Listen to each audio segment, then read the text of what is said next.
As you know, yesterday the Prime Minister Scott Morrison announced that the federal government will put in $600 million of taxpayers' money to get a gas-fired electricity generation plant in Kurri Kurri in the New South Wales Hunter Valley. Labor officially opposed that, but the local federal Labor member Joel Fitzgibbon said it was a good idea. He joins me from the Hunter Valley now. Good to talk to you again, Joel. Have you heard from Chris Bowen? Has he slapped you down, or have you tried to talk sense to him and Anthony Albanese that it would be a good idea for Labor to actually support more reliable energy in this country?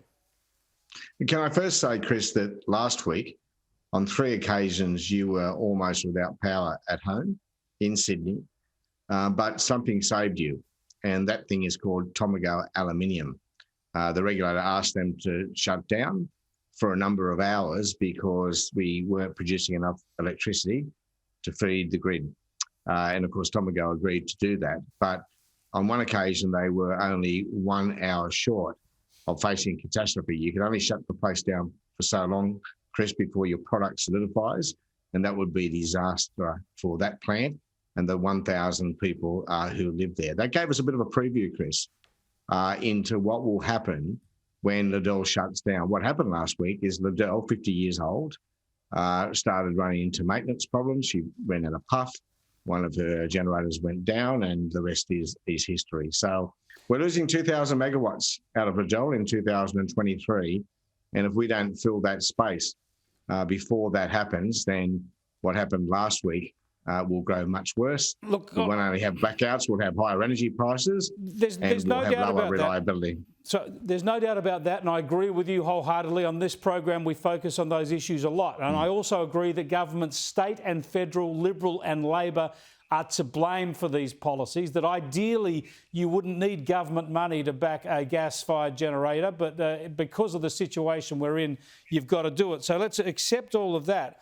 My question is about you convincing federal Labor to accept that this is needed, that it's a requirement for energy security, not just in New South Wales, but right through the national grid. True, but if you have a close look at what Chris Bowen had to say yesterday, he really said two things. He accepted and pledged support for the need to have gas generation as a transitional fuel.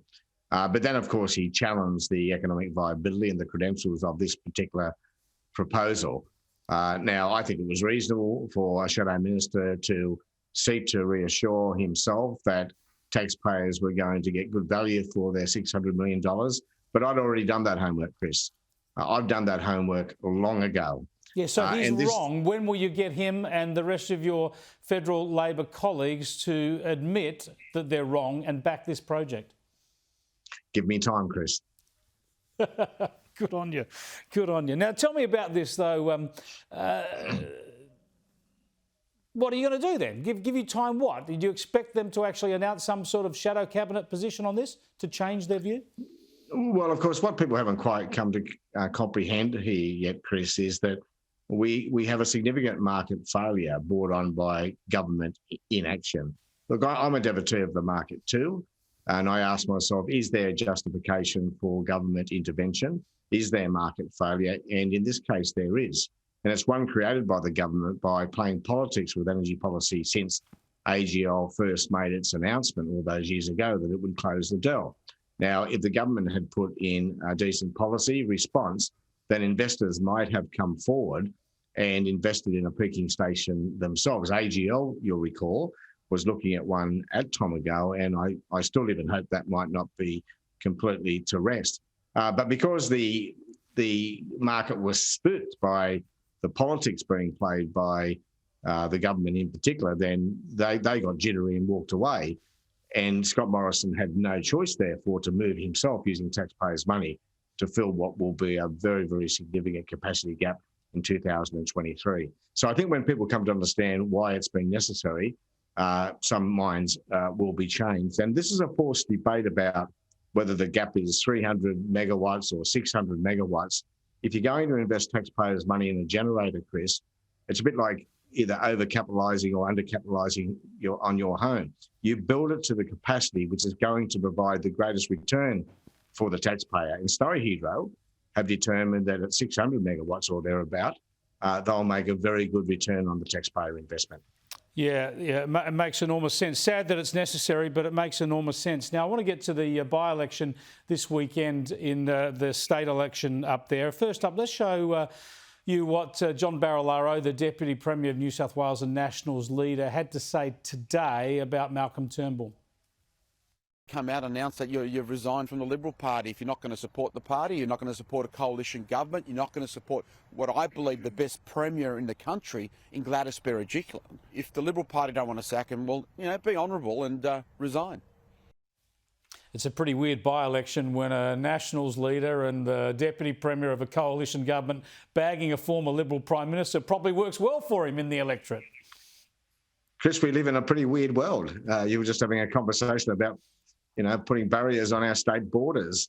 But Barilaro's scrambling a bit now. It's interesting. I mean, we've been entitled to claim underdog status right throughout this election. We've never won this seat. It's been a National Party seat forever. But have a look at Sportsbet today.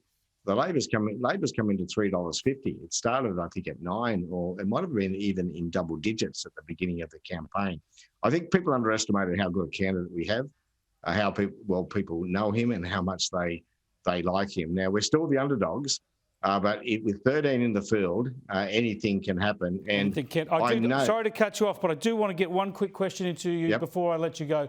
A vaccine passport for internal travel in Australia, do you support it or think it's a crazy idea? I think it's absolute nuts.